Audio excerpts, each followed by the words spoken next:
자, 지난 시간에는 우리가 하나님은 누구신가에 대해서 함께 나누었는데요. 오늘은 인간은 무엇인가에 대해서 함께 나누기를 원합니다. 한번 그림을 띄워줘 보시죠. 인간은 누구인가? 나는 누구인가? 이런 질문은 유구한 역사를 가지고 있습니다. 기원 전부터 가장 탁월한 지성들이 던졌던 질문이 바로 나 또는 인간이 무엇인가, 누구인가에 대한 것인데요. 과거에 수많은 해답들이 있었지만은 그러나 그 답들로 만족한 사람은 별로 없는 것 같아요. 이제 앞으로는 우리 인간을 얘기할 때 사이보그, 도대체 내가 어디까지가 나고 또 어디까지가 기계인가? 기계와 인간이 마치 연합하여서 새로운 종류의 인류가 나올 수도 있다라고 여러분 잘 아는 유발 하라리라는 분이 예언까지 했습니다. 실제로 저 같은 경우에 미국 미시건 병원에서 경험한 것인데요. 제 친구 아들이 입원을 했습니다. 제가 병문안을 갔는데 병실에 가보니까 그 아이가 누워 있는데요. 그 아이가 숨을 쉬지 않고 기계가 대신 숨을 쉬어 주고 있더라고요. 심장도 그 아이가 직접 뛰지 않고 기계가 대신 심장을 띄워주는 것을 보았고, 체온도 기계가 조절해 주는 것을 보았고, 혈액이 순환되는 것할지 모든 것이 기계와 연결되어서 수명을 유지하고 있는 그 한 달 된 아이를 제가 지켜보면서 참 많은 생각을 했습니다. 이 아이가 사는 것일까? 아니면 연결된 기계가 사는 것일까? 이 아이는 어디까지가 기계고 어디까지가 이 아이인지 참 남감하기 짝이 없더군요. 여러분, 우리 인간은요, 웬만한 것은 이제 다 교체할 수 있는 시대에 와 있습니다. 만약에 우리 인간이 손과 관련되어서 정의를 내린다면 이제 이 손이 없어도 의수를 달 수 있기 때문에 교체가 가능한 것이죠. 제가 볼 때는 우리 인간이 갖고 있는 기관들 중에서 교체가 가능한 것이라면 인간의 정의를 거기에 근거를 둘 수는 없다라는 생각이 듭니다. 심장도 이제는 심장 이식이 가능하게 되지 않았습니까? 옛날에는 심장이 나야라고 생각했지만은 심장도 이식이 된다면 도대체 내가 나인지 아니면 내 속에 이식된 심장의 주인이 나인지 어떤 게 나인지 아주 헷갈리는 그런 시대에 갈 수도 있겠죠. 지금까지는 뇌이식은 아직 성공을 못한 것 같아요. 그런데 원숭이나 인간의 시체 같은 경우에는 뇌이식을 성공했다고 주장하는 사람들이 벌써 오래전부터 나왔습니다. 지금 뇌이식이 어두운 곳에서 진행되고 있는지도 잘 모르겠는데요. 만약에 뇌도 이식이 가능하다면 도대체 나는 누구인가? 이식이 되었을 때 정말 나인지 아니면 내 머릿속에 있는 뇌의 주인이 나인지. 자, 이제 우리에 대한 질문, 인간이 무엇인가에 대한 질문을 던질 때 이 땅에서 인간이 뭔가에 의해서 대체될 수 있는 그런 시대가 와 있기 때문에 나를 규명하는 그런 작업은 굉장히 어려워졌습니다. 조금 더 먼 미래에는 아마도 나를 소개하는 이력서를 작성할 때 뭘 적어야 될까요? 만약에 컴퓨터 조그만 칩과 내 머리, 뇌가 이렇게 연결이 되어서 서로 호환이 가능하게 된다면 이력서에 이렇게 적어야겠죠. 이거 최신 사양이라고. 이게 업무 처리 속도가 얼마나 빠른지, 용량은 몇 킬로바이트인지, 몇 테라바이트인지 그런 걸 적시하고 제조사와 업그레이드 일자를 밝히면서 나는 성능이 좋은 인간이니까 채용해 주시라고. 이런 이력서를 내밀어야 하는 참 비참한 시대가 오지는 않을까. 한 사람의 인간이 자기의 인격에 근거해서 대우받지 못하고 기능적인 성능에 의해서 평가를 받는 그런 시대가 멀지 않았다라는 생각도 갖게 됩니다. 도대체 인간은 무엇인가? 누구인가? 저는 우리가 처음에 창조되었던 그 태초의 첫 순간으로 소급해야 비로소 우리 인간은 알 수 있다고 생각을 합니다. 대부분의 철학자도 한 존재의 존엄성과 가치를 파악하기 위해서는 그 기원으로 소급하는 것은 불가피한 일이다라고 다들 이야기를 하죠. 자, 그런 차원에서 인간은 누구인가? 그 다음 챕터를 보면요, 인간은 하나님의 형상에 따른 창조의 백미이고 절정이고 만물의 영장이다. 제가 이렇게 적어봤습니다. 인간의 독특성, 다른 모든 피조물과 구별되는 근거 어디에 있느냐? 숨 쉬는 것에 있지 않습니다. 말하는 것에 있지 않습니다. 생각하는 것에 있지도 않습니다. 감정을 가졌다는 것에 있지도 않습니다. 고집과 의지가 있다는 것에 있지도 않습니다. 신체를 가졌다는 것도 우리 인간의 고유한 독특성을 말해주지 못한다. 유일하게 인간의 인간다움을 설명할 수 있는 근거는 하나님의 형상대로 지음을 받았다는 것. 그래서 창조가 6일 동안 참으로 많은 존재들이 지어졌지만 그 중에서도 백미와 절정은 인간이고, 다른 모든 피조물과 인간 사이의 관계성은 만물의 영장으로서 다른 피조물을 다스리는 그 권세와 존엄성을 가진 유일한 존재가 인간이다. 이렇게 보시면 되겠습니다. 자, 이렇게 말하는 근거는요, 창조의 방식에도 있다는 것입니다. 그래서 그 다음 넘겨보시면요, 창조하실 때 하나님께서 세 가지의 방식을 쓰셨어요. 크게 보면 두 가지인데, 첫 번째는요, 무에서의 창조를 하셨죠. 그 창조의 대상을 성경의 근거에서 보면 하늘, 하나님께서 무에서 지으셨고요, 땅, 물, 빛, 그리고 빛을 관리하는 광명체들, 태양, 달, 별 있죠. 이런 것들은 하나님께서 특정한 사물에서 제조하신 게 아니라 그냥 없는데 존재로 부르신 무에서의 창조 결과물이다. 유에서의 창조도 있습니다. 이미 존재하는 땅과 하늘, 물, 이것에서 풀과 채소와 나무와 생물, 여기에서 생물은 하늘의 새들과 바다의 물고기, 땅에 있는 짐승들을 가리키는 것입니다.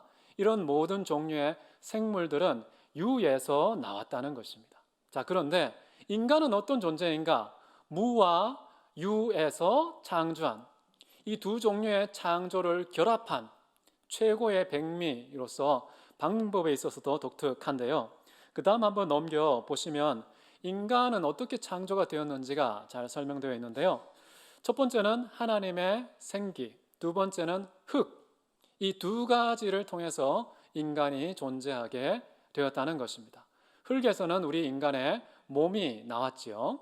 그 다음에 하나님의 생기에서는 우리의 영혼이 나왔다라고 보시면 되겠습니다. 자, 그런데 기독교 철학자들 또는 참으로 유수했던 역사의 믿음의 선배들은요, 인간은 다른 모든 피조물보다 뛰어나다. 왜냐하면 다른 모든 피조물이 갖고 있지 않은 하나님의 생기로 말미암은 영혼이 있기 때문에 우리 인간은 구별된다라고 얘기하고요. 동시에 인간은 흙에서 지어진 몸을 가지고 있기 때문에 천사보다 뛰어나다. 천사도 영적 존재이긴 하지만 가지고 있지 않은 것이 있습니다. 뭡니까? 몸이 없는 영적인 존재이기 때문이라고 이야기를 하는 것입니다. 그래서 인간은요, 참 특별합니다. 천사보다 뛰어나고요. 그리고 다른 모든 피조물보다 더 뛰어나고, 지난번에 말씀드린 것처럼 하나님보다 조금 못한 존재, 그런 특별하게 구별된 존재가 인간이다라는 것을 말씀드리는데요. 자, 이렇게 인간의 구성, 창조 때의 흙과 생기 또는 몸과 영혼이라는 구성을 통해서 이루어진 인간이기 때문에요, 인간이 이 땅에서 살아가는 방식은 이중적입니다. 첫 번째, 몸을 위해서는 뭐가 필요할까요? 떡이 필요합니다. 우리의 영혼을 위해서는 뭐가 필요할까요? 하나님의 입에서 나오는 모든 말씀, 이 원문에는 말씀이라고 나와 있지는 않은데요, 모든 것들이라고 보시면 됩니다. 하나님의 입에서 나오는 모든 것들, 제가 볼 때는 두 가지라 볼 수 있어요.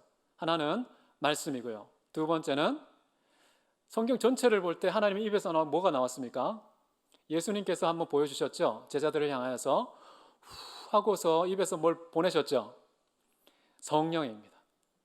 우리 인간의 영혼은요, 말씀과 성령에 의해서만 살도록 창조의 방식에서부터 그렇게 지음을 받았다라는 것입니다. 자, 그런데 태초에 하나님께서 인간을 지으신 다음에 정말 몸을 위해서 뭘 주셨습니까? 에덴 동산에 어마어마한 그 과일들, 먹거리들을 정말 하나씩만 먹어도 다 먹지 못할 무수히 많은 그런 음식을 몸을 위해서 주셨죠. 그 다음에 또 하나 주신 게 있습니다. 뭘 주셨죠? 말씀. 이 말씀의 방식은 명령입니다. 명령형 말씀을 주셔서 우리의 영혼도 먹고 살 수 있게 하셨다는 사실. 자, 이 대목을 놓치지 않는 것이 참 좋을 것 같습니다. 이 명령은 크게 두 가지로 구분될 수 있겠죠, 그죠? 뭐뭘 해라 또는 하지 마라. 이 두 가지 유형이 있습니다. 하라는 것은 생육하고 번성하고 충만하고 정복하고 다스려라. 이 다섯 가지 동사를 통해서 하라는 명령이 주어졌고요. 하지 말라는 주장이 뭐였습니까? 동산 중앙에 있는 선악을 알게 하는 나무의 열매는 따먹지 말라. 이것은 하지 마라는 것입니다. 그래서 하라와 하지 마, 이 두 가지의 큰 명령의 기둥, 이것을 주었는데, 자, 그런데 인간은 어떤 판단을 내렸습니까? 이 몸을 위해서 필요한 과일에 초점을 두고 몸만을 위해서 육신적인 판단을 내립니다. 영혼이 하나님의 말씀을 먹어야 되는데 말씀대로 순종해야 영혼이 살 수 있는데, 그렇지 않고 어떤 판단을 내렸냐면 입으로 들어오는 그런 몸을 위한 그런 양식의 과장 또는 과잉을 통해서 하나님의 말씀, 영혼의 양식을 거절하는 어리석은 판단력을 내립니다. 그래서 인간은 육체가 됐다고 창세기에 보면 나와 있죠. 하나님의 말씀과 이 땅에 있는 과실은 함께 우리 인간의 전 존재를 구성하고 있는 것임에도 불구하고 먹는 건 잘했는데, 그런데 하나님의 말씀을 먹는 건 실패했다라고 보시면 되겠습니다. 자, 이제 넘어가면은요, 인간은 왜 만물의 영장이고 창조의 백미절정인가? 다섯 가지로 간단하게 다시 한번 설명하면요, 첫 번째는 기원입니다. 기원, 아까 말씀드린 것처럼 무와 유, 하나님의 생기와 흙으로부터 나온 구별된 존재이기 때문에 그렇고요. 두 번째는 구성, 아까 말씀드린 것처럼 우리의 영혼과 몸이라는 그 창조의 방식과 연결되어 있는 우리의 구성 때문에 그렇고, 그 다음에 본질, 인간의 본질은 무엇인가? 이것은 바로 하나님의 말씀, 성령, 과일, 이런 세 가지로 인해서 유지되는 독특한 본질을 가지고 있다는 것이죠. 이건 짐승과도 다르고요, 이건 천사들과도 좀 다른 거예요. 존재 방식이 다르다는 거. 그 다음에 가치는 어떻습니까? 성경에는 인간이 천하보다 귀한 존재라고 그랬죠. 한 영혼의 가치는 모든 피조물을 다 뭉쳐놓은 것보다 더 무겁고 크다라고 보시면 되겠고요. 인간의 목적이 뭡니까? 이사야를 보나 또 에베소서를 보나 하나님의 영광의 찬송이 되게 하려 하십니다. 하나님의 영광이 목적인 그런 인간이기 때문에요, 인간의 크기는 목적의 크기하고 비례하지 않습니까? 그렇기 때문에 인간은 다른 모든 피조물에 비해서 가장 탁월한 존재이다 라는 것. 자, 여기까지는 참 좋습니다. 분위기 좋죠? 이제 그 다음에 조금 안 좋은 분위기가 펼쳐지게 되는데요, 그 다음 넘겨보십시오. 이토록 아름다운 최고의 피조물이 드디어 최악의 피조물로 추락하게 되는데, 그 가운데에 뭐가 있느냐? 죄라는 것이 인간에게 개입하게 됩니다. 왜 최악의 피조물이냐? 그 최악의 피조물이라고 판단하는 근거는 예레미야 선지자의 고백에 근거한 것인데요, 그 다음 보시면 만물보다 거짓되고 심히 부패한 것은 마음이다 라고 말하는 것이죠. 만물보다 거짓되고 부패한 것이 눈이 아닙니다. 입이 아니에요. 행동이 아닙니다. 물론 눈, 코, 입, 귀, 모든 우리의 기관들이 속이고 부패한 게 맞지만 단순히 겉으로 보이는 관찰된 외모가 아니라 그 모든 결과의 중추라고 할 수 있는 원인에 해당하는 마음이 만물보다 거짓되고 부패하기 때문에 저는 최악의 피조물이라는 판단을 내리는 것입니다. 정말 인간 창조 이후에 보시기에 심히 좋았었는데, 그러나 이제는 가장 추악한 존재가 되었다는 것입니다. 그래서 성경에 보면은 인간을 표현할 때 참 다양한 표현들을 내립니다.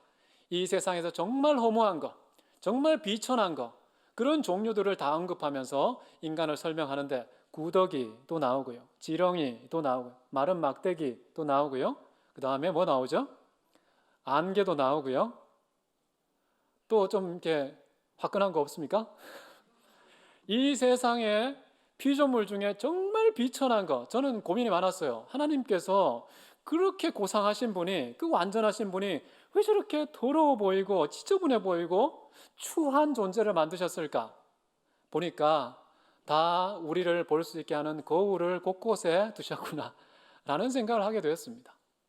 인간을 표현할 때요, 이 땅에 존재하는 가장 비천한 존재들을 다 모아놔도요, 인간을 제대로 표현할 수가 없어요. 왜냐? 만물보다 심히 부패하니까 도무지 인간과 비교할 수 있는 존재가 아무도 없어요. 그 최악의 피조 상태를 보면. 자, 그런 차원에서 저는 그런 판단을 내리는데요. 역사적으로 기독교 역사에서요, 인간의 상태를 평가할 때 크게 네 가지로 구분해서 설명을 해왔습니다. 인간은 누구인가 했을 때 인간의 본성에 근거한 자유라는 개념을 따라서 네 가지로 구분하는데요. 첫 번째는 뭐냐 하면 아담의 자유라는 이야기를 합니다. 자, 이거 없습니까? 예, 있네요. 자, 이제 어려운 문자도 나왔는데 이게 라틴어입니다. 아담의 자유라는 것은 무엇인가? 등장하는 단어는 세 개밖에 없어요. 포세, 페카레, 논. 이 세 가지인데 포세라는 것은요, 영어로는 can, 할 수 있다 라는 뜻이고요. 페카레는 sin, 죄를 짓다. 논 그러면 다 아시죠? 아니다, 부정어죠. 자, 이 세 가지를 통해서 이제 표현을 한다면요, 아담의 자유는 뭐였느냐? 포세 페카레, 죄를 지을 수 있다는 것이고, 동시에 논 페카레, 죄를 안 지을 수도 있다는 것. 태초의 아담은요, 하나님께서 창조하실 때 이런 두 가지 가능성을 두신 가장 높은 차원의 자유를 주셨습니다. 선을 행할 수도 있고 악을 행할 수도 있고 순종할 수도 있고 불순종할 수도 있고 하나님과 동행할 수도 있고 하나님과 멀어질 수도 있는 자유. 자, 이런 막대한 자유를 보면은 우리 인간은 하나님께 가끔 불평과 원망을 쏟습니다. 왜 하나님께서 인간을 이렇게 부실하게 만드셔서 죄를 짓는 거 뻔히 아셨을 텐데, 전지하신 하나님께서 우리가 시간 속에서 어떤 시점에 죄를 범할 것, 하나님 떠날 것 아시면서 왜 그렇게 만드셔서 온 세상에 사망이 들어오게 하셨느냐? 죄와 사망의 원흉은 하나님 당신이요 라고, 이런 입으로 발설은 안 하지만 이 종교적 체면 때문에 감히 내뱉지는 못하지만 여기 고여 있지 않습니까? 하나님, 에이 이런 마음이 들어요. 그런데 조금만 더 생각해 보면요, 하나님께서는 왜 인간이 감당도 하지 못하는 그렇게 거대한 차원의 자유를 주셨을까? 인간은 그냥 기계적으로 뭔가 틀 지어놓고 그 안에 순응안으로 살면 잘 적응하고 길들여지는데, 왜 하나님께서는 그런 애완견처럼 그렇게 길들이지 않으시고 무한대죠, 심히 창조자도 거절하고 버릴 수 있는 자유까지 주셨는가? 하나님께서 우리 인간의 가치와 존엄성을 어디까지 높여 놓으신지를 저는 증명하는 근거가 자유의 허락이라고 생각합니다. 그런데 하나님께서는 여기서 끝인 게 아니에요. 자, 이제 알아서 해, 이게 아니에요. 자유를 선용했을 때에는 복을 받겠죠. 그런데 악용하면 어떻게 됩니까? 과용, 오용하면 어떻게 됩니까? 필경 죽으리라는 가장 심각하고 치명적인 결과가 초래되는데, 그럼에도 불구하고 하나님께서는 그 가능성에 대해서는 어떤 준비가 있으셨습니까? 만약에 죄를 지어서 사망에 이를 그런 가능성이 펼쳐졌을 때에는 내 생명도 아끼지 않고 얼마든지 건넬 각오를 하고 자유를 주신 겁니다. 여러분, 만약에 집안에 자식들이 이제 공부를 합니다. 또 방도 줘서 열심히 할 수 있도록 하는데 그 녀석이 무슨 짓 할지 어떻게 압니까? CCTV를 안 달고 정말 신경 다 끊고 정말 자유롭게 뭐든지 하라고 허용한 다음에 문을 닫아 놓으면 여러분 안심이 되십니까? 그런 정도의 어떤 부모의 각오가 있으셔야 되지 않을까? 하나님을 보면 그렇습니다. 저도 자식이 3명입니다. 그놈들 뭐 하는지 다 압니다. 안 봐도 압니다. 부모라면 이상한 센스가 있어요. 식스 센스.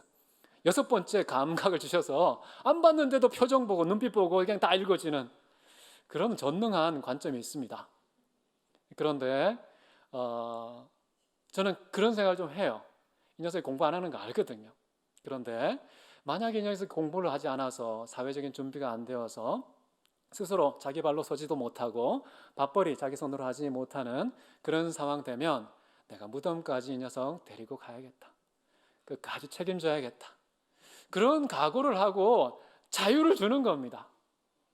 대신에 곁에서 정말 인간이 누구인지, 어떻게 살아야 하는지 그 본의 빛을 계속해서 비춰주고 있어야죠. 자유는 주되 끊임없는 본보기를 보여주면서 생활하는 것이 부모의 책임이 아닌가 싶습니다. 주장하는 자세보다는요, 본을 보이는 자세가 부모의 태도로서 장기적으로 보면요, 건강한 인격체, 아주 건강한 성품을 길러내는 비결은 자유에 있다고 생각합니다. 하나님께서는 인간에게요, 가장 높은 차원의 기쁨과 행복과 만족을 주기 위해서 가장 결정적인 요건으로서 자유를 허락하셨는데, 위험천만한 그 가능성까지도 포함된 자유를 허락하시고, 만약의 사태에 대해서는 자기의 독생자의 생명도 아끼지 않고 해결해 주실 각오로 최고의 것을 주셨다라는 것이죠. 자, 어쨌든 아담의 자유는 그런 것입니다. 가능성. 두 번째는 뭐냐면요, 인간이 타락한 이후에 어떻게 되느냐? 죄인의 자유가 있습니다. 이 죄인의 자유는요, 얼마든지 우리가 점심을 라면 먹을지 김밥 먹을지 선택하는 자유가 있기는 해요. 그러나 여기 한번 보십시오. non posse, non peccare. 이거 번역하면 어떻게 됩니까? 라틴어 다 배우셨잖아요. 세 단어만 알면 됩니다. 죄를 안 지을 수 없는 상태. non이 두 번 나오죠. 죄를 안 지을 수 없는 상태. 인간은요, 타락한 이후에 아담의 허리에서 태어난 모든 인류, 모든 역사 속의 존재들은 다 죄인으로 태어나고 죄를 안 지을 수 없는 존재가 된다는 것입니다. 자, 이 대목이 우리에게 좀 불쾌함을 준다는 거 제가 알고 있는데요. 믿지 않는 사람들, 하나님을 알지 못하는 사람도 얼마든지 선을 행하고 감동을 주지 않습니까? 자, 이런 얘기를 할 수 있겠는데요. 그것은 다 사회적인 선, 뭔가 이 땅에서의 물리적인 그런 차원의 선을 말하고요. 영적인 선을 행할 능력, 알아볼 수 있는 판단력, 선택의 능력 없다라는 차원에서요. 하나님의 관점에서 보면 모두가 다 죄로 분류되는 죄인, 아무리 선한 행동도 하나님의 기준을 비추어서 볼 때에는 여전히 또 죄로 분류되는 그런 관점에서 하는 말입니다. 이 세상에 정말 아무도 모르는, 하나님을 알지 못하는 자들이 얼마나 선을 잘 행하고 착한 일도 하고 감동과 눈물을 우리에게 선사하는 그런 일이 없다는 게 아니에요. 하나님께서는 악한 자에게도 불의한 자에게도 태양을 비추시지 않습니까? 그리고 비를 뿌려주시는 것이죠. 그런 차원의 일반적인 은총이 있기 때문에 사회적인 그런 선을 행할 수 있다. 그렇지만 근본적인 영적 차원에서는 아니다는 거예요. 제가 한번 질문 드려 보겠습니다. 좀 이따 나오겠지만요. 그럼 존재가 먼저입니까? 행위가 먼저입니까? 상식이죠. 존재가 먼저 아닙니까? 그런데 아담의 상태는 조금 달라요. 아담은요, 행위가 먼저고 그 다음에 존재가 되는데 아담과 하와가 죄를 범하였기 때문에 그 행동에 근거해서 죄인이라는 비잉이 되어버립니다. 자, 그러나 아담 이후에 모든 인간의 상태는요, 죄인이기 때문에 죄를 짓습니다. 죄를 지어서 죄인이라는 그런 존재로 가지 않고요. 자, 이런 순서가 있다는 거. 우리 하나님에 대해서도 한번 생각해 보십시오. 존재가 먼저이고 행위가 따르지 않습니까? 하나님 어떤 분이시죠? 선하신 분이시죠? 하나님은 선한 분이기 때문에 행하는 것마다 선하다고 얘기를 해야 된다는 거예요. 하나님 바깥에 어떤 선의 기준이 따로 있어서 그것에 의해서 평가받는 분이 아닙니다. 하나님은 가장 높은 평가 기준 자체시죠. 그 하나님은 행하는 것마다 선한 분이에요. 그분은 의로운 분이기 때문에 행하는 것마다 의로우신 분이다. 하나님은 자비로운 분이기 때문에 행하는 것마다 자비로운 분이다. 존재가 선행하고 행위가 뒤따른다는 것. 우리 인간에게 적용하면 우리는 죄인이기 때문에 하는 것마다 죄인이다 라는 개념이 non posse non peccare 라는 표현이 되겠습니다. 세 번째는요, 신자의 자유가 있습니다. 여기서 위에서 뭐가 하나 빠졌죠? non이라는 게 빠졌죠. 그럼 번역하면 어떻게 되겠습니까? 죄를 안 지을 수 있는 상태, 안 지을 수 있는 상태가 있대요. 기본적으로는 죄를 지어요. 여러분 예수님 믿고 교회 출석해도요, 보면은 정말 지독한 거짓말장애, 정말 독한 사기꾼 얼마든지 교회 안에 있습니다. 너무 놀라지 마십시오. 교회 안에서 뭐 희한한 사람들이 나오는데 그것 때문에 화들짝 놀라면서 나는 그러면 신앙 접어버릴래? 이런 판단 내리시면 안 됩니다. 교회 안에 얼마나 악하고 거짓된 사람들이 있다는 것. 언제 우리는 죄를 짓지 않을 수 있는 그 가능성이 확보되는가? 언제 됩니까? 존재와 doing, 존재와 행위의 관계를 보면 알 수 있겠죠. 이게 선을 행할 수 있으려면요, 죄를 안 지을 수 있으려면요, 존재의 교체가 일어나야 돼요. 언제 가능할까요? 나는 죽고 그리스도만 내 안에 사실 때, 그 순간에요, 내가 죄를 안 지을 수 있는 가능성이 현실화됩니다. 그래서 인간이 갖고 있는 경건의 1번지는 뭐냐면요, 자기 부인이에요. 예수님을 따르고자 하면 어떻습니까? 누구든지 나를 따르려거든 자기를 부인하고 십자가의 정욕과 세상에 대해서 못을 박아라 라고 얘기하시죠. 철저하게 내가 부인되었을 때 비로소 우리는 죄를 짓지 않을 수 있는 그런 가능성이 우리의 행동으로 나타나게 된다는 것이죠. 그 외에 다른 방법은 없어요. 아무리 괜찮아 보이는 사람들이요, 그 사람은 그냥 잘 가리는 사람입니다.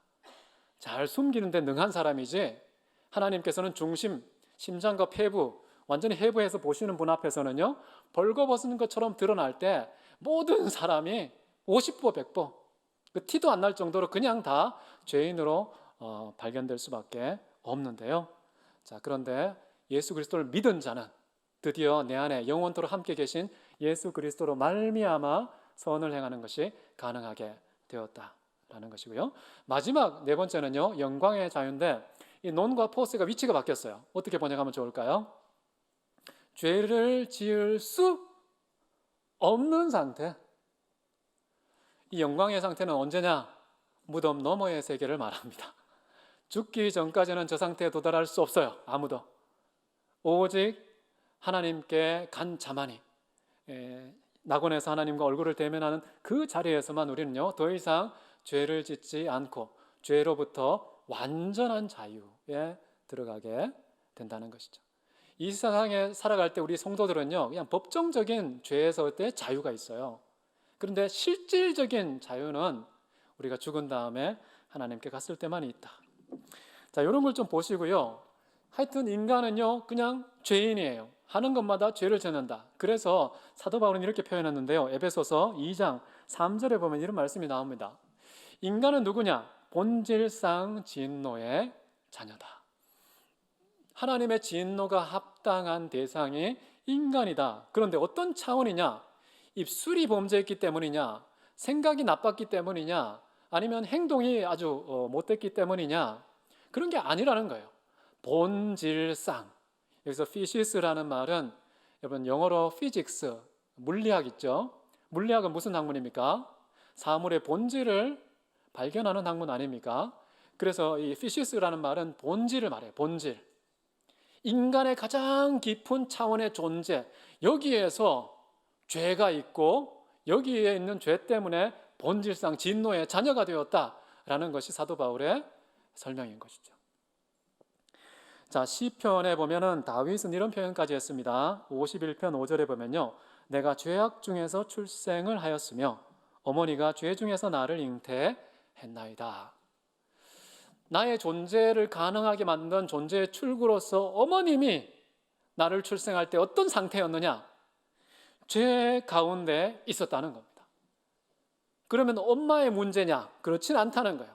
태어났던 자기 자신도 죄악 가운데에서 태어났다. 본질상 죄인이고 본질상 진노의 자녀라는 말은 이런 방식으로 풀어서 설명합니다. 출생과 관련돼서는 이런 표현이 가장 정확한 표현이 될 수 있겠지요. 자, 그래서요, 우리 인간은 본질상 죄인이기 때문에 도대체 나는 어떻게 나를 알아갈 수 있느냐? 그 다음 나의 본질을 아는 방법이 무엇인지에 대해서 잠깐만 말씀을 드리면요, 많은 사람들은요, 나 자신을 거울 앞에 세웁니다. 그리고서 내가 누구인지를 발견하려고 하죠. 거울은요, 우리의 본질을 보여주지 않고 외모만 보여줍니다. 때로는 나 자신을 사회법 앞에 세워서 나는 법적으로 죄를 짓지 않은 깨끗하고 거룩한 사람이야, 죄 없이도 법 없이도 살 사람이야 라고 하면서 자신을 법 앞에 세우는 사람들이 있습니다. 그것은 뭘까요? 나의 본질이 아니라 사회적인 자아를 발견할 수 있는 방법은 사회법이라는 거울 앞에 나를 세우면 되는 것이죠. 또 어떤 사람은 부모님이 내가 누구인지 알 수 있어 라고 해서 부모 앞에 나 자신을 세우면 나의 본질을 발견할 것 같은데 여러분 그렇지 않습니다. 부모님은 혈통적인 자아를 보여줄 뿐이지 진짜 나의 본질을 보여주는 것은 아닌 것이죠. 자, 그렇기 때문에 나 자신을 아는 방법은 뭐가 있을까 그럼?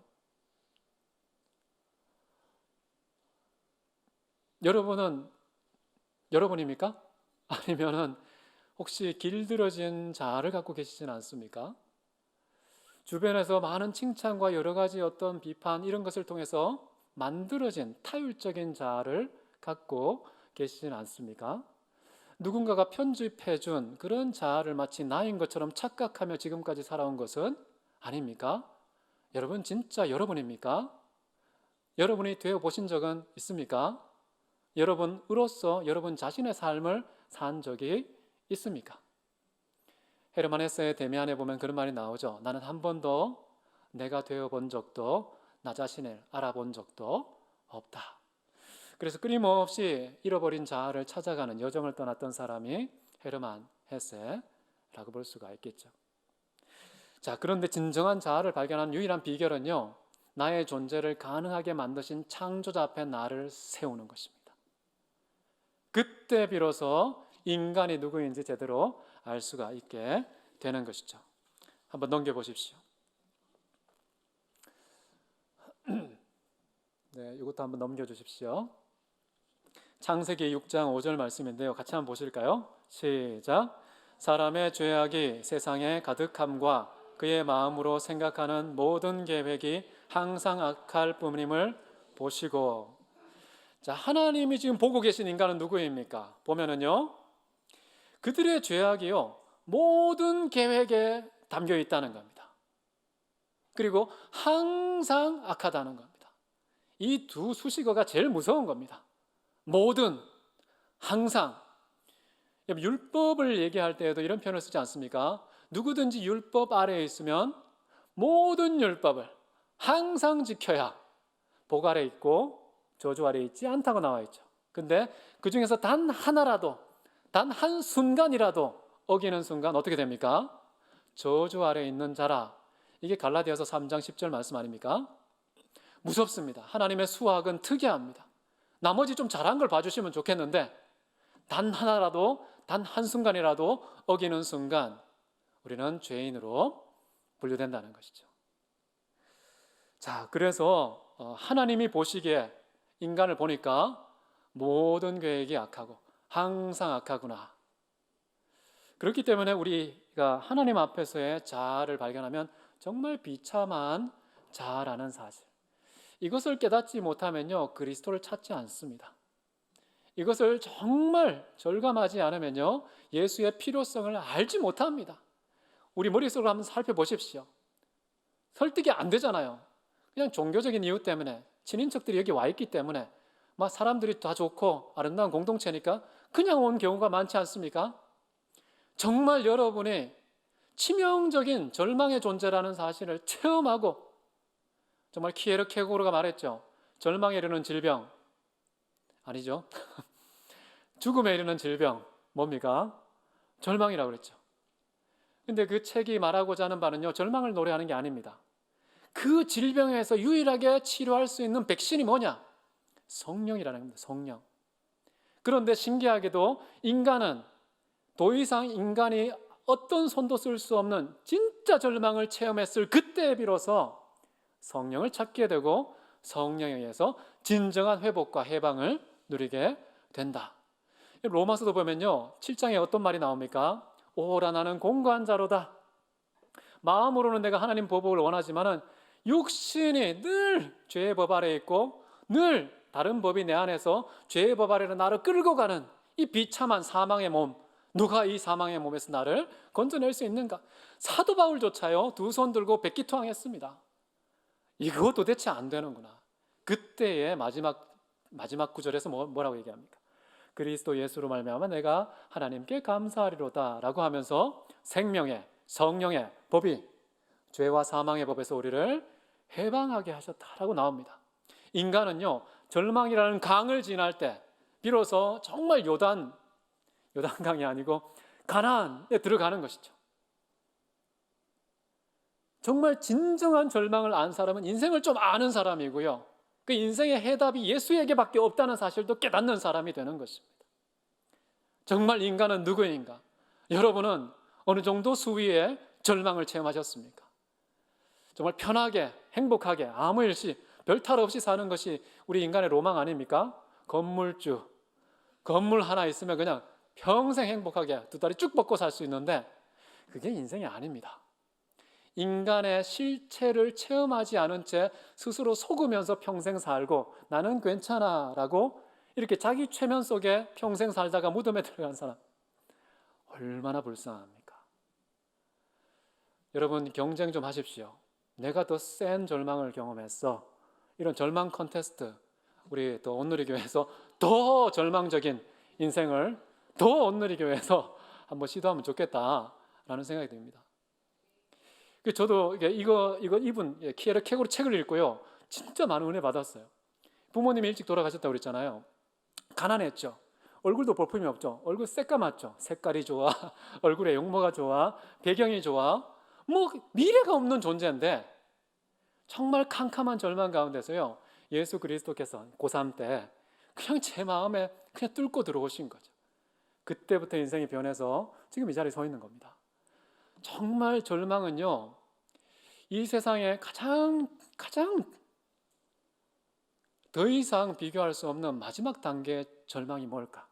저는 예수님의 십자가라고 생각해요. 예수님이 뭐라고 말합니까? 메네 테케, 이거는 다니엘서죠? 엘리 나마 사박다니, 뭡니까? 나의 하나님 어찌하여 나를 버리십니까? 하나님으로부터 버림받는 것의 심각성과 무서움이 어떤 건지를 우리는 예수님의 이 고백에서 확인할 수 있습니다. 사람들에게 버림받는 거 여러분 그냥 몸풀기입니다. 아내한테, 남편한테, 사귀던 애인한테, 자식한테, 부모님한테 버림받는 거 정말 양호한 겁니다. 진짜 무서운 것은 뭐냐 하면요, 우리 영혼의 기원 되시는, 우리 영혼이 의지하고 있는 그 하나님께서 나를 외면하시고 버리시면 이 세상의 최고의 면류관, 최고의 왕복, 최고의 왕궁, 가장 큰 부귀와 영광과 인기를 다 수톤 트럭 준다고 할지라도요, 가장 비참한 사람이 됩니다. 그만큼 우리가 하나님께서 베푸신 은혜가 얼마나 크신지 좀 느껴야 되는데요, 예수님께서 버림을 받으신 그 십자가상에서 인류가 처한 상태의 심각성을 가장 잘 보여준 것이죠. 인간의 실존은 하나님으로부터 버림받았다는 거예요. 왜 그랬을까요? 하나님께서 사울에게 하신 말씀이 있죠. 네가 내 말을 버렸으므로 왕이여 여호와께서 당신을 버리셨나이다. 택함받은 이스라엘 백성의 대표성을 띠는 태조 사울이 왜 버림받았느냐? 말씀을 버렸기 때문에. 태초의 아담이 왜 버림받았느냐? 하나님의 말씀을 버렸기 때문에. 인간에게는 이제 소망이 말씀밖에 없었는데 말씀을 버렸어요. 유일한 회복은 뭐밖에 없을까요? 말씀이 돌아오는 겁니다. 우리 인간이 말씀을 알아봅니까? 말씀의 필요성을 느끼고 있습니까? 느껴서 구한 적이 있습니까? 하나님 말씀이 인간 본질의 중심이요 핵심인데 이걸 갖다 버린 거예요. 그래서 하나님께서 어떻게 하셨습니까? 말씀을 육신으로 보내셨죠.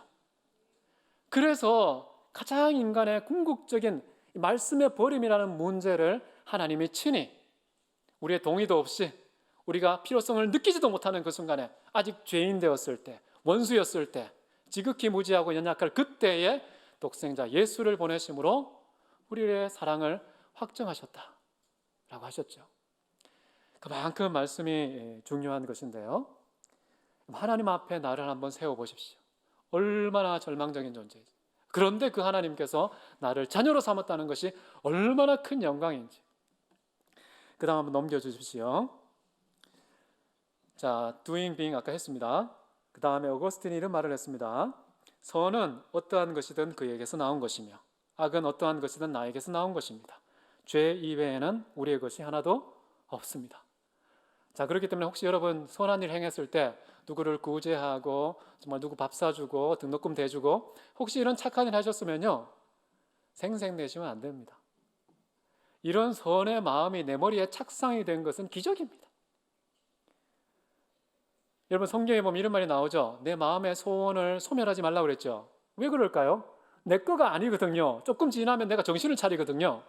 이거 내가 왜 이런 생각을 했어? 내가 헷가닥했지? 라고 스스로를 빨리 알아차려요. 그런데 하나님께서요, 그런 선한 생각의 조각을 잠시 맡겨놓은 겁니다. 맡겨놨을 때 즉시 온전히 기쁘게 집행을 해야 돼요. 안 그러면 휘발성이 강해서 금방 날아가 버려요. 빨리 순종을 통해서 꽉 붙들어야 됩니다. 그래야 우리는 선을 누리는 자가 되는 것이죠. 우리에게서 나오는 건 악밖에 없다는 것. 자, 그 다음 한번 보십시오. 죄의 종류는 생략하도록 하겠습니다. 자, 그 다음에는 인간의 본질과 행위에 대해서 오늘 본문으로 이제 돌아오는데요. 자, 지금까지 쭉 설명을 들어보니까 이게 왜 인간이란 무엇인가의 답인가를 알 수 있는데, 제가 지금 여기에 넣은 것은요, 제가 직접 번역한 겁니다. 히브리어를 번역하면 이렇게 되는 거예요. 여호와를 경외하고 그의 명령들을 지키라. 이것이 전 인간이라.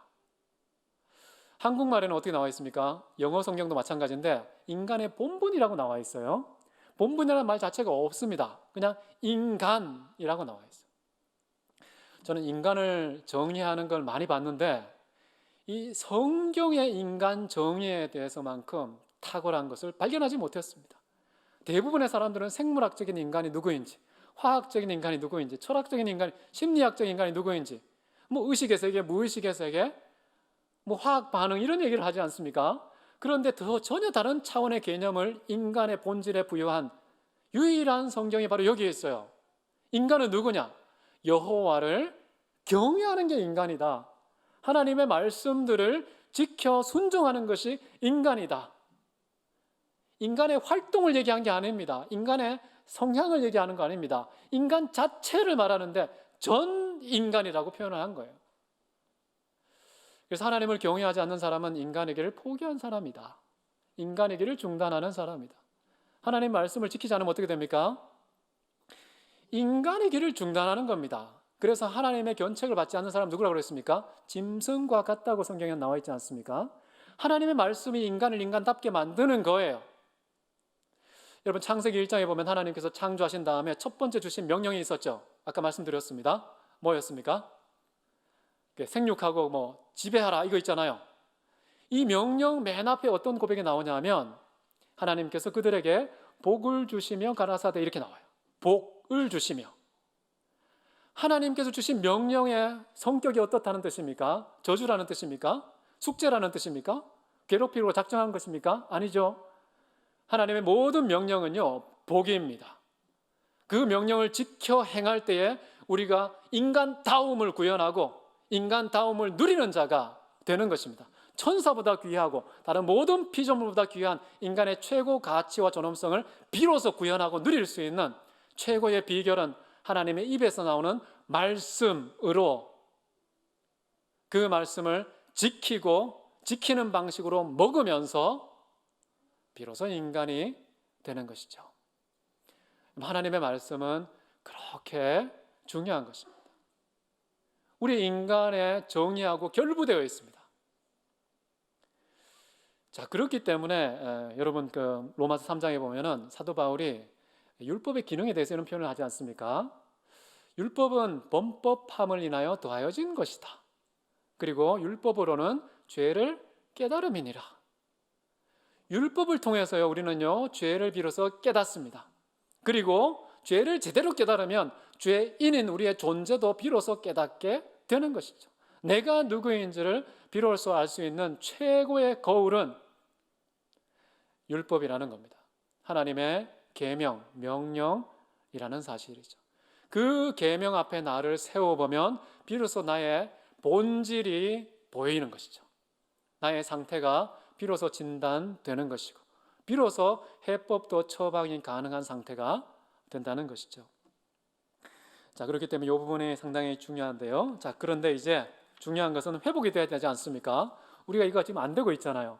하나님을 경외하는 내면의 상태, 그리고 말씀을 지키는 외면의 상태. 이 순종이 속으로 들어오면 어떻게 됩니까? 하나님 경외가 돼요. 하나님 경외가 외출하면 어떻게 됩니까? 말씀에 대한 순종으로 나타나게 되죠. 자, 이런 것이 인간이다. 자, 그런데 문제는 우리가 이것을 해결할 수 없다는 건데, 자, 이제 요한복음 3장 27절 보면 이런 말씀이 나옵니다. 만일 하늘에서 주신 바가 아니면 사람이 아무것도 받을 수 없느니라. 인간에게는 해답이 없다는 것입니다. 인간이 스스로 풀 수 있는 문제가 아니라는 뜻이죠. 오직 하늘에서 주신 바가 되지 않으면 인간은 받을 수 없는 존재. 아무리 노력하고 아무리 소원하고 아무리 치성을 들여도요, 인간이 뭔가 주도성을 가지고서 뭔가 원인을 제공하거나 공로를 제공해서 하나님께서 갚으시는 방향으로 반응하시는 법이 없다는 거예요. 하나님이 시작을 하셔야, 주님께서 위로부터 주시고자 하셔야 비로소 우리 인간은 무언가를 받게 된다라는 것이죠. 그 받게 되는 가장 중요한 내용은 믿음 아니겠습니까? 하나님께서 우리에게 믿음을 주시면 우리는 믿어지게 되는 것이죠. 여러분, 성경에 보면 특별히 믿음과 관련해서 로마서 10장 거기 보면 이런 말씀이 나오지 않습니까? 사람이 마음으로 믿어 의에 이르고 입으로 시인하여 구원을 얻느니라 라고 나오잖아요. 그거 제가 다시 번역하면 이렇게 번역할 수 있습니다. 그게 둘 다 수동태예요. 수동태. 사람이 마음으로 믿어져서 의에 이르고요, 사람이 입으로 고백하게 되어서 구원에 이르느니라. 참 이게 사도 바울은요, 이 문법도 아주 주의를 기울여서 오해가 생기지 않도록, 인간이 믿어낼 수 있는 자인 것처럼, 입술로 마음대로 내 입의 주인이 되어서 혀를 다스리는 주체인 것처럼 이렇게 오해하지 않도록요, 되어진다는 수동태를 거기에 아주 명확하게 박아놨습니다. 자, 그렇기 때문에 우리가 믿는 것도 다 하나님께서 주신 선물이다. 그런 차원에서 고린도전서 12장 3절 보면 이렇게 나옵니다. 성령으로 하지 않고서는 누구든지 예수를 주시라 할 수 없느니라. 예수 그리스도를 주라고 영접하는 이 믿음의 행위는요, 성령으로 말미암은 것이구나 라는 겁니다. 태초의 인간은 어떻다고 했습니까? 하나님께서 불어넣으신 것, 생기죠. 생기라는 것은 두 가지로 좀 신학적으로 표현하면 성령과 말씀이라고 그랬죠. 성령과 말씀에 의해서 비로소 인간이 되는 거예요. 창조의 원리인 동시에 인간이 살아가는 방식이고 궁극적으로 도달해야 되는 인간의 종착지가 바로 성령과 말씀의 사람이 되는 것입니다. 자, 그런데 인간은 스스로 할 수 없기 때문에 그 다음 에스겔서 36장 27절 보십시오. 같이 한번 읽겠습니다. 시작. 내 영을 너희 속에 두어 너희가 내 규례를 지켜 행할지라. 자, 우리가 스스로 힘과 능력으로 해낼 수 있는 게 아니라는 겁니다. 하나님 말씀을 먹으려면 순종해야 되는데, 지켜야 되는데 내 힘과 능으로 안 되니까 어떻게 가능하게 하셨느냐?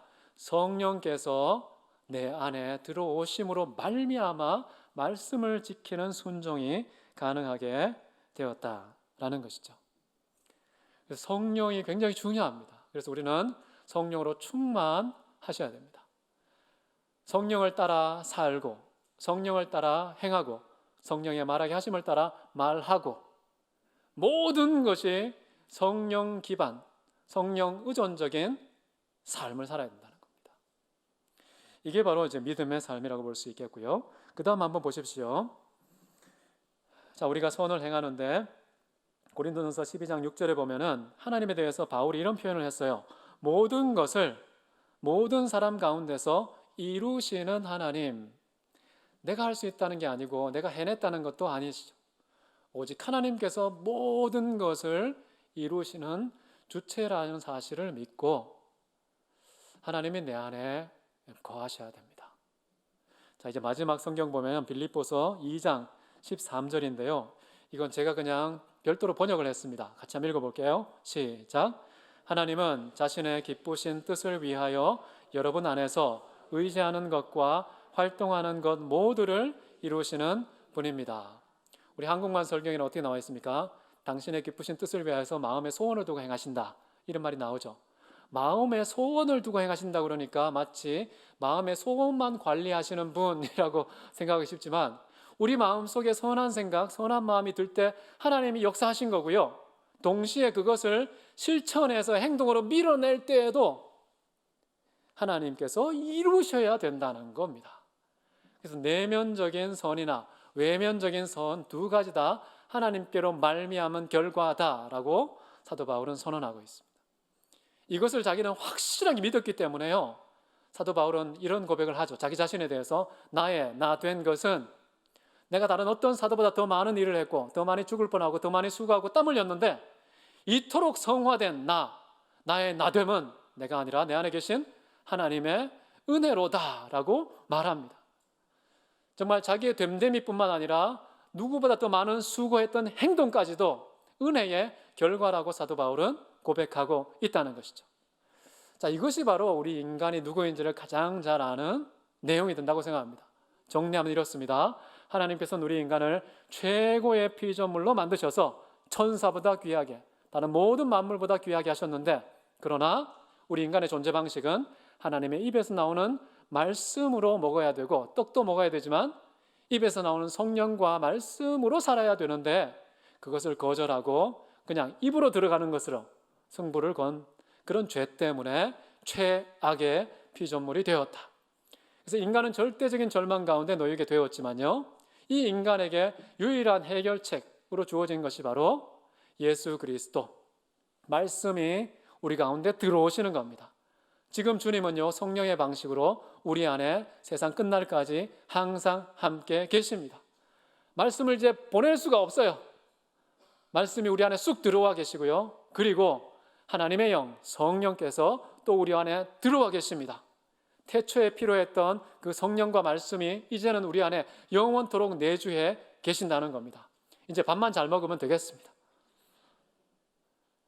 그렇기 때문에 우리는 전적으로 하나님의 은혜에 의지해서 오늘 선을 행하며 하나님의 영광을 나타내는 하나님의 자녀들로 살아가게 되었다.